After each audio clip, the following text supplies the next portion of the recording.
Yeah, I mean, so you find it very fulfilling to spend some of your time doing that. Oh, I love it. I mean, I could do it all day. I mean, if I didn't have to eat, sleep, or whatever, I'd be probably on the phone talking to people about internet business. And what am I doing right now with you guys? So yeah. Well, I love that because it points out something that I think is important. I know we talk a lot about the principle of not working dollar for hours and leveraging things so that you can work less and yet make more money and so on and so forth, which is what pushes us away from, consulting and things like that. But you're right, like it can end up being a very secluded thing sometimes. So in the end, I mean, what's most important about all this is, well, what fulfills you, and that's what we talk about in the first, course of the academy is it's like, well, know what it is that you actually want in your lifestyle and fulfillment. So for you, you're like, well, look, part of my life still needs to be about directly connecting with people one-on-one. I mean, that fulfills me.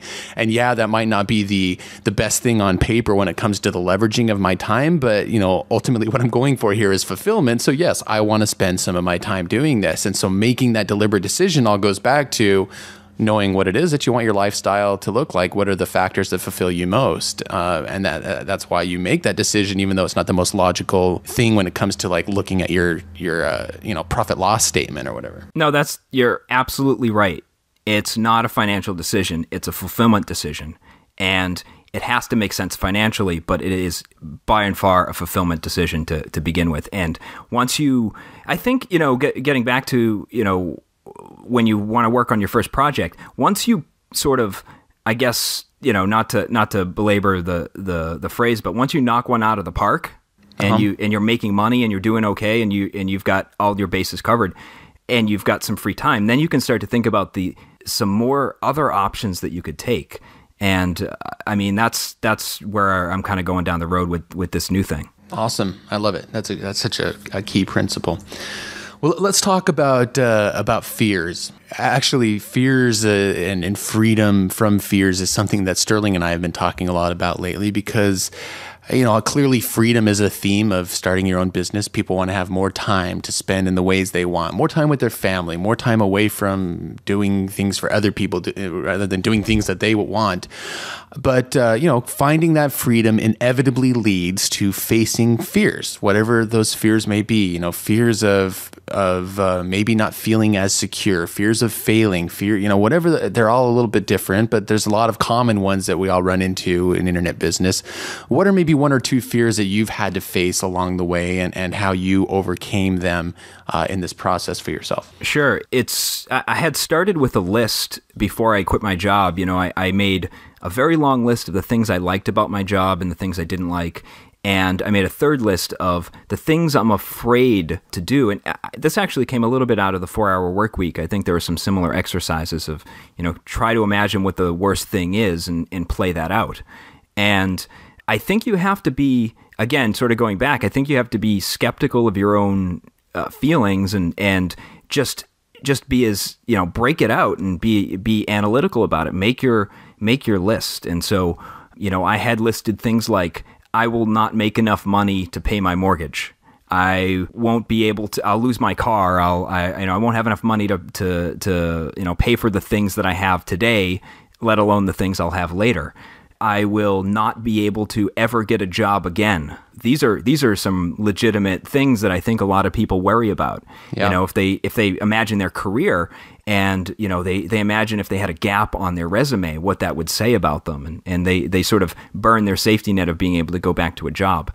And I think, in writing it out and playing it out in detail about what I would do to mitigate all of that, I think that made a huge difference. So sort of, yeah, you have these fearful feelings, but get them out on paper and just attack them rationally and try to break it down. And in the case of income, I thought, well, I have a little bit of savings in the bank that can cover my bills for a little bit as the business ramps up. I have a steady growing list of customers, and they have expressed desire for the product that I'm going to be selling. I just need more time to fill it out. And, I'm like, well, I've got people here that want to buy from me. I've got a product to sell them.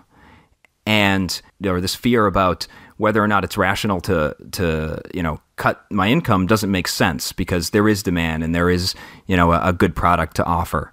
And then I realized, well, if I'm running a business, a profitable business, and I choose someday to shut it down and go get a job again, isn't being sort of president of your own company a little bit better than, sat on the couch for 6 months or whatever? So, being president, I'll take that one. Yeah. I like that a lot. I mean, I know I did something similar. I wrote them down and then I talked them out with my wife. And I think rather than just keeping them in your head and maybe pushing them out, I think, maybe everyone have a different way of dealing, but it does do something to whether talk about them or pull them out onto, paper and see them in front of you. And like you say, be able to think through them and maybe even let yourself feel some of the emotion of like, okay, yeah, I'm afraid, and just kind of play that out in your mind. Like, okay, what's really the worst that can happen? Rather than just like stuffing it and saying, oh, well, I don't want to feel that fear, so I'm not going to do anything. And I'm just going to go back to, watching TV and going to my job or whatever. It can be very, very insightful if you do just go through that exercise of, let's just write down as many as I can, just so I can see them in front of me on the page. And I found that incredibly helpful for myself when it came to that decision time of, oh my goodness, am I going to actually quit my job kind of moment? So I like that a lot. Thanks for sharing that. Yeah. And actually one last point on that, I had to sort of consciously make the decision and say, am I the kind of person who overcomes a fear like this to get to the next level? And when I decided that about myself, then I moved past it. Nice. So it's just, it's one of those things you just have to sometimes just, pull the trigger on. Yeah. All right. So now that you've gotten through the fears, the next question we wanted to ask you, first, I'm going to preface it with, on the show, we've talked a lot about how internet business has impacted our life and how, like Jay can travel and live wherever he wants. And I've been able to move and live on the beach and just what are, these basic situations of how different things are because of internet business. So we want to ask you, how has this internet business affected and impacted your life? Well, sure. I mean, and you talk about travel, actually, that's the first thing I can mention. I've been able to, in the past 6 months, I've been able to travel 1 full month out of that and be sort of detached from having to be, located in one place in order to operate the business.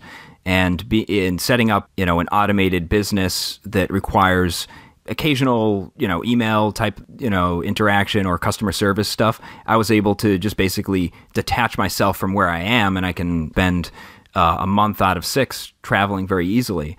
The difficult part there is that my wife has a job and she has generous vacation, but there's only so much that we can do with that. If it weren't for that, we would probably be spending half our time on a beach in Bali. And it would be perfectly fine, and the business would operate just fine without the physical presence. The other aspect is I'm not Tim Ferriss. I'm not out there trying to bungee jump off a mountain or anything like that. I like a very simple life. I like solitude. I like being able to do simple things like go grocery shopping. Like before this interview, I did a week's grocery shopping and there was no one in the supermarket. I mean, just little things like that I found have made me just feel a lot less stressed, feel a lot happier about the choices that I made in life, and I can, just spend the time doing the things I want. One more thing is that I found that I'm able to sort of pay myself first in time, to borrow something from Robert Kiyosaki in Rich Dad, Poor Dad. Sort of pay yourself first is his motto when it comes to, when you earn income, you should be putting it in your bank account before you pay your bills and before you pay your taxes and all that. It's a great concept, but I've sort of brought it into my life and said, well, I should pay myself first in the things that I find very rewarding too. Like if I want to wake up and start work at noon instead of right away, and maybe watch an episode of The Daily Show before I get started, I do that, and I don't have these things in the back of my head saying, well, I wish I could get to that. I do the things that I enjoy when I want to do them, and I fit the work around that. So I pay myself first in time, which I found to be incredibly rewarding.